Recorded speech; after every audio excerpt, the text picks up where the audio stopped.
right, Cobo Hall will don a new name. That name is still kind of up in the air. I'll explain in a minute. Motor City Sports Talk, we in the building. Appreciate everybody for checking in. Make sure you hit that subscribe button, bell icon button. We talk more on Detroit sports, try to cover the current events around the city of Detroit. And I'll link the article from the Free Press. And it says Cobo Center to get a new name after years of controversy.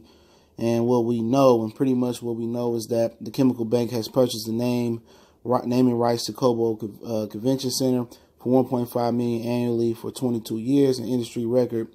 But the name will not be announced until the end of the year. The reason why the name won't be announced till the end of the year because they're planning on seeing if a merger goes through with TCF Financial Corporation. TCF has a bunch of banks around the metro area. If you don't know, if the merger goes through, it will create the 27th largest bank in the country.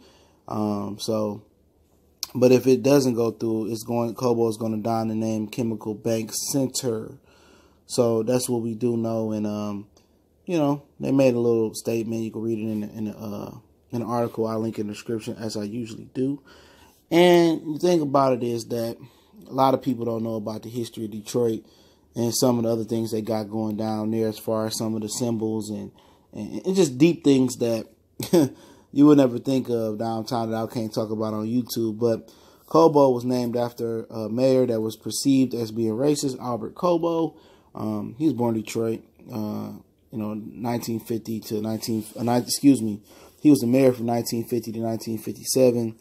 He died in 1957 in Detroit. Was born in Detroit, Republican, and he was known as a racist mayor, by all regards, and that's always been the controversy over the name Cobo.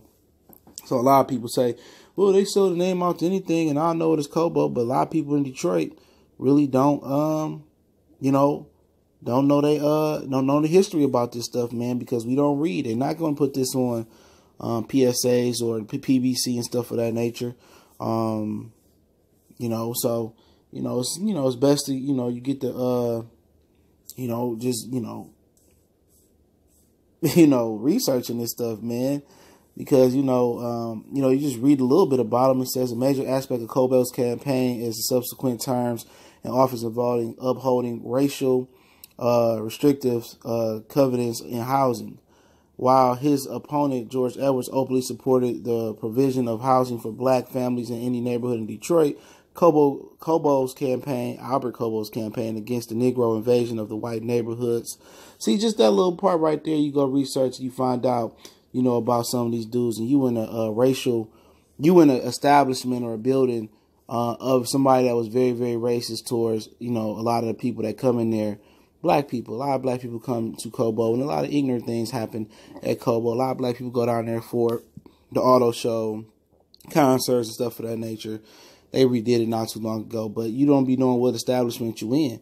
And a lot of times people be in establishments that has, downtown Detroit, or walk by things that have demonic meanings and the demonic symbols. You know what I'm saying? So it's best that you go out there and research your city and know the establishments that you are in, okay?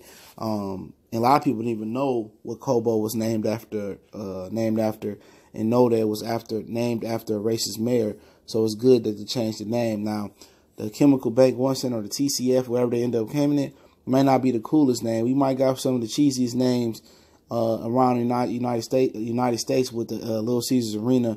And now this one, at least Comerica still sound dope, and Ford Field still sound dope.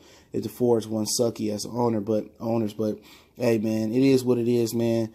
It was time for a name change, in my opinion. Something else could be better, like the Joe Louis Center or, something else. But hey, I ain't mad at him, man. Get your paper. Hopefully that $1.5 million over 22 years annually comes in handy, and they do some good to the city and keep Cobo upgrading and put more jobs in there. But probably won't come down to it, but I'll link that article in the description. Go research Albert Cobo for yourself and learn something about the city if you didn't know. All my old heads, they probably know, man. Old people love to read. But, hey, blessings to everybody out here supporting the channel. Make sure you hit the subscribe button, bell icon button. Don't forget me on Facebook, Twitter, Instagram. You can reach out to the email if you have a question, business inquiry, sponsorship, or video request. Don't forget to check out my other channel, Goodfellas Sports TV, for more sports, music, entertainment, current news, and much, much more. It's Goodfellas Sports TV. Appreciate it. If you want to make a donation, that link's in the description. Continue to share the video. Best way to donate. Blessings to you and yours. It's your boy CJ Goodfellas, Motor City Sports Talk. One time for the one time. We gone.